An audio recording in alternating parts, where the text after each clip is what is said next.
Citoyen Mirabeau. What does this letter mean? Who gave you the right to read my correspondence? I'm curious about how you got rid of it earlier. As if it burned your fingers. To tell you the truth, you're not entirely wrong. It is a missive sent by my father, the Marquis de Mirabeau, the scoundrel who shamelessly dares to call himself the friend of man. He writes to say that he is on the brink of death, in such a desperate state that he has received extreme unction. This reprobate used his final moments on this mortal plane to send me threats yet again. He swears that he will torment me from beyond the grave. How is that possible? To my knowledge, he has not yet deigned to shuffle off this mortal coil.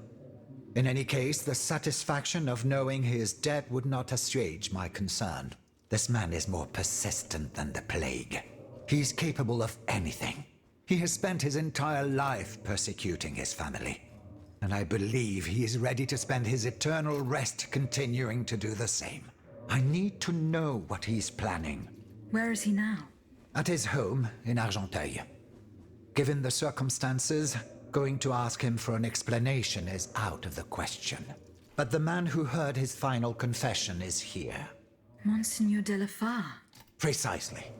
Only this confounded shaveling refuses to tell me a word of what the old dragon confided to him. He stubbornly insists on the secrecy of confession. Bon sang. Will we ever be rid of these damned superstitions?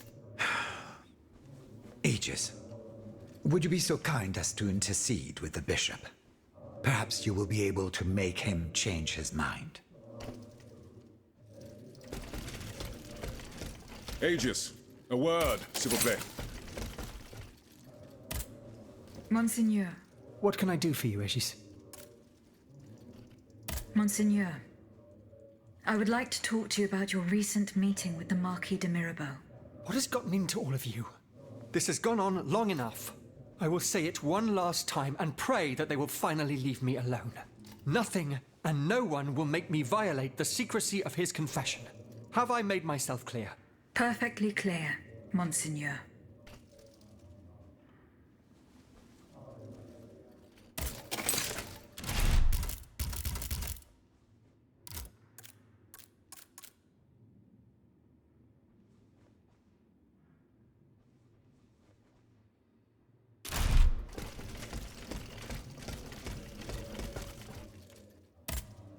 Citoyen Mirabeau.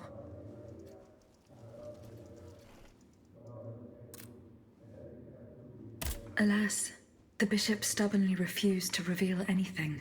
Damn it. I need to know what my rogue of a father is up to. Let me think. In light of the cartload of threats he sent me, it's safe to wager that my sister and mother received similar letters. They may even have already suffered his revenge. However, my sister lives in Grasse in the south of France. Unless a messenger rode 100 horses to death, she could not have received this letter. Then there is my poor mother. If you ask me, I will go to find her. Yes, it's very kind of you to offer. But I couldn't even tell you where she is staying. Your own mother? Indeed. It's a very embarrassing matter. A secret, which I beg you not to divulge. I can be discreet. Rest assured. Very well. You should know that my mother, the Countess of Covey, has lost everything. Truly. First her fortune, then her faculties. No matter what I tried, nothing could prevent her decline. It is said that she is now living on charity, in the most abject poverty in the slums of the Marais. If perchance your past takes you to this dreadful place, and if she still remembers who she is, perhaps you may meet her.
By God, we're not gonna just leave her there. She'll be eaten by rats.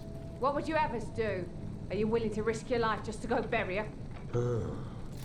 Absolutely not. But still, what a sorry sight. The day has passed and I can still hear her cries. It was blood-curdling. Who could be so cowardly as to attack a half-crazed woman? Oh, I'd wager that it was the stranger I saw hanging around here for 2 days. Oh yeah, I remember. A sort of strong man with a pock-marked face, wasn't he? A frightening face, really. He was asking about the Countess, and he was insistent, the brute. But I knew how to hold my tongue. You know me. But the cutthroat must have succeeded in the end. God knows how he tricked the Countess into letting him in. That's true. Our Countess was a highly suspicious woman. But why did he want to harm her? No doubt it was because of those old rumours. As crazy and poor as she was, it seems that she kept a small treasure hidden under her bed. All that remained of her aristocratic life, it seems.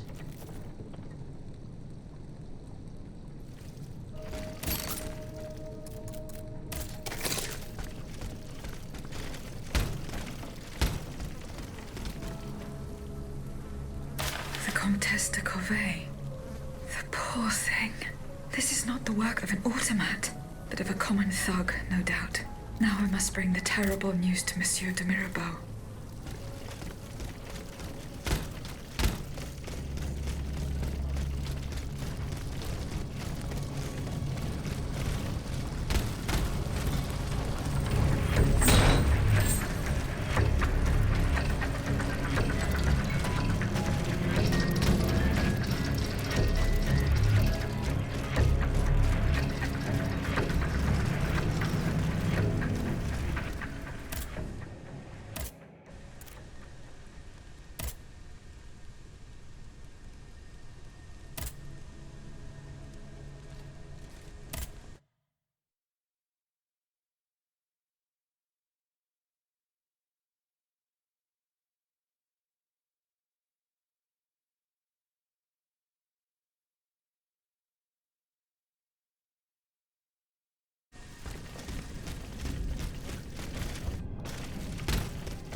Citoyen Mirabeau.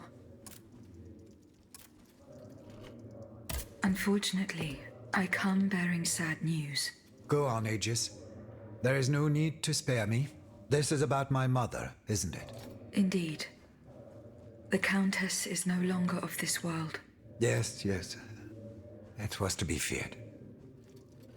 I knew she was lost a long time ago. The poor woman. At last she has been delivered from the madness that drove her into the gutter. It gets worse. Worse, you say? Your mother did not die of poverty. She was killed. Murdered? No. No, my father.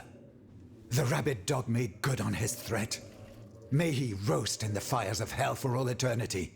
As for you, Bishop, do you finally understand the man's true nature? How much longer will you protect this demon?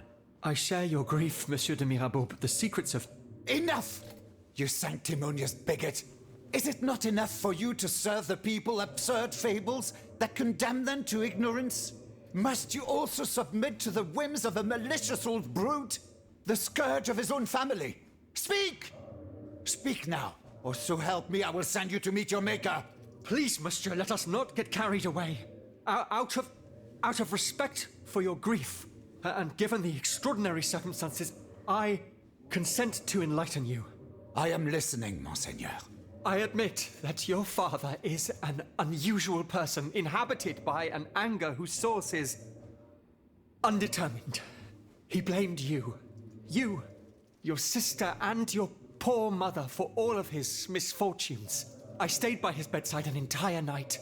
I preached about mercy and the example of our Lord Jesus Christ. Ha! That must have gone over well. Do not mock me, Monsieur de Mirabeau.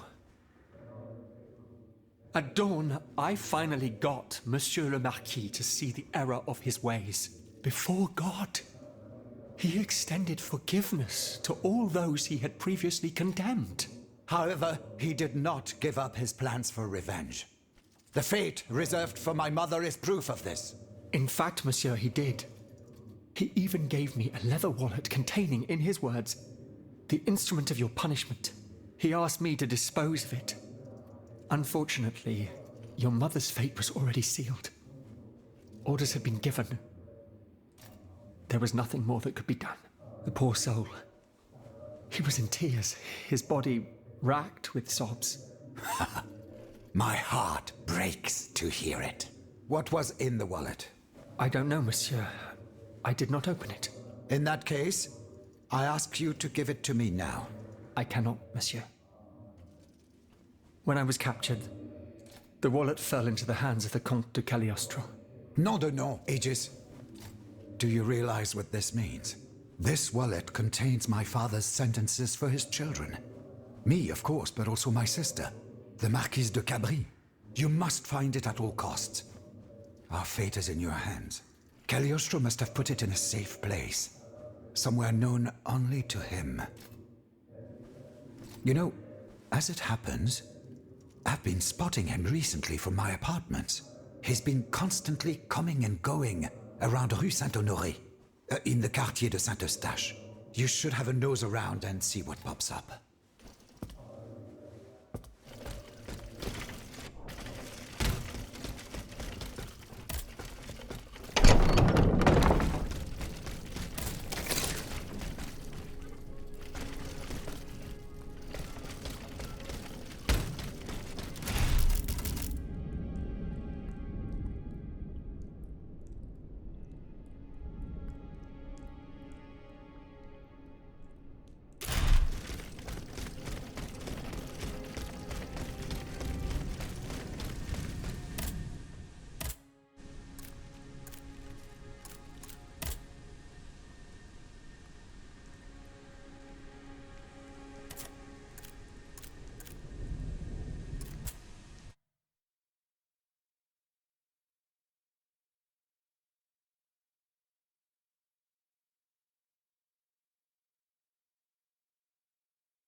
You monster.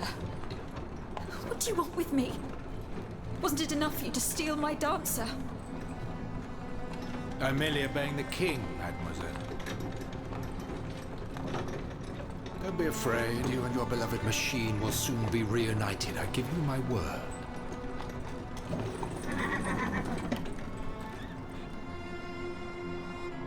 Voila, here we are. Do you see that window? That's where she's waiting for you.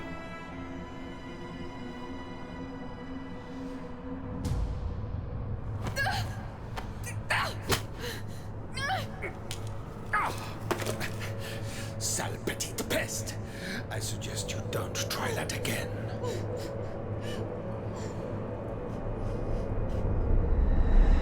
Atanaeus, what could have happened to her in this workshop?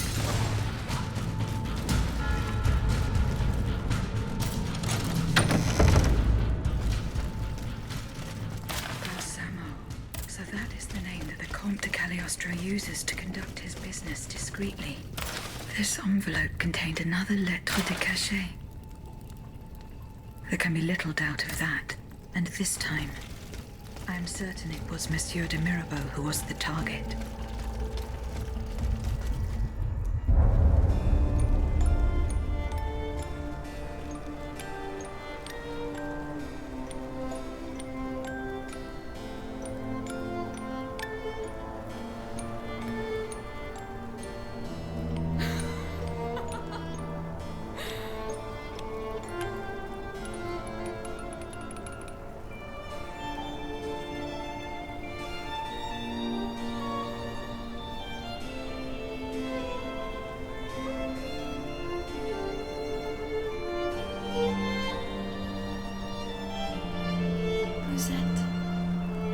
You're so beautiful.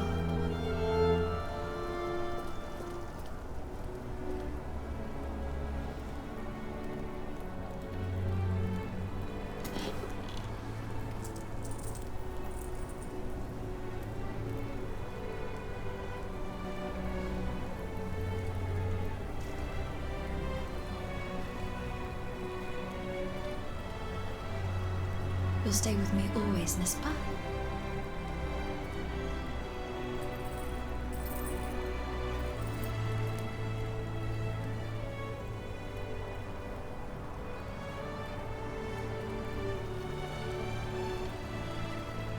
Without you, mon ami, I'd be all alone.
Citoyen Mirabeau. I found the wallet that the Comte de Cagliostro took from Monseigneur de la Fare. Ah, how fortunate. What does it contain? 2 envelopes addressed to the Lieutenant General de Police. One of them had this letter in it. It concerns your sister, the Marquise de Capri. Let's see. A lettre de cachet signed by my father. He gave orders to have my sister locked up in a convent. His unique variety of fatherly love is unmistakable. What was in the second envelope? It is empty. Empty? Mon Dieu. You don't have to be a genius to guess that it contained a similar document. This time concerning myself. If the envelope was empty, it means that this letter has already been delivered to its recipient. By Cagliostro, no doubt. The monster must have felt a perverse sense of joy as he devoured its contents. Aegis, you must retrieve this letter at all costs. If the Lieutenant General attaches a seal and gives it to his underlings at the Châtelet, I am done for. Where does this Lieutenant General reside? Oh, right by the fortress. He's a dutiful man and prides himself on never straying too far from it. Please hurry, I beg of you.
The lettre de cachet that had Monsieur de Mirabeau so terrified. I shall deliver it to him shortly.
Citoyen Mirabeau. Here is the letter sent by your father to the Lieutenant General de Police. You were right. Mon Dieu. So this is what the cur had in store for me. A new lettre de cachet with a royal seal. He sentenced me to spend the rest of my days in the Château de Vincennes. To return to the cell where he had me locked up 12 years ago. Those 10 square feet where I lay at death's door for 42 months on end. 14 seasons, spent with chattering teeth, coughing up a bucket full of bile and blood every day.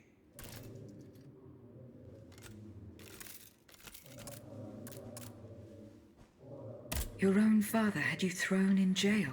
Alas, such is the sad truth. What crime did he hold you to be guilty of? He disapproved of the follies of the young man I was back then. and my love for a certain someone. A woman whom an unjust law kept me apart from. I was free and besotted with happiness, Aegis. And that was a crime in the eyes of my father, the Marquis. I sullied the Mirabeau name, so he felt it necessary to steal my youth and clap his wayward son in irons.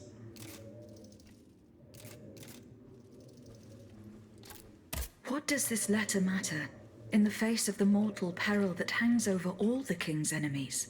You must put yourself in my shoes to understand. If the king wins this war, he will send all the brave men here to the scaffold. And I am certain they will climb the steps with their heads held high.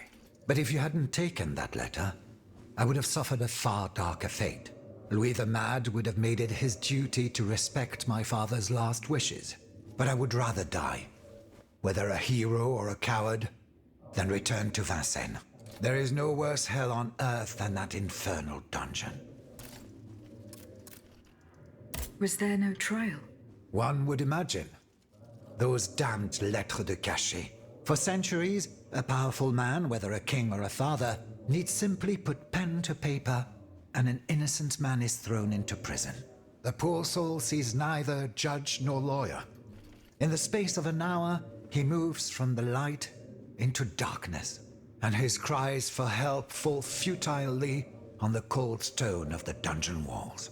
I am just one of many victims, whose ranks range from the most famous to the most lowly, from Voltaire and Diderot to the unfortunate children whose dark fates will never be known. In any case, I must now express my eternal gratitude, even though no words, no matter how eloquent, can express its depth. I owe everything to you, Aegis. You, who've broken my chains forever. Whatever happens now, I will be free to live or die for the nation.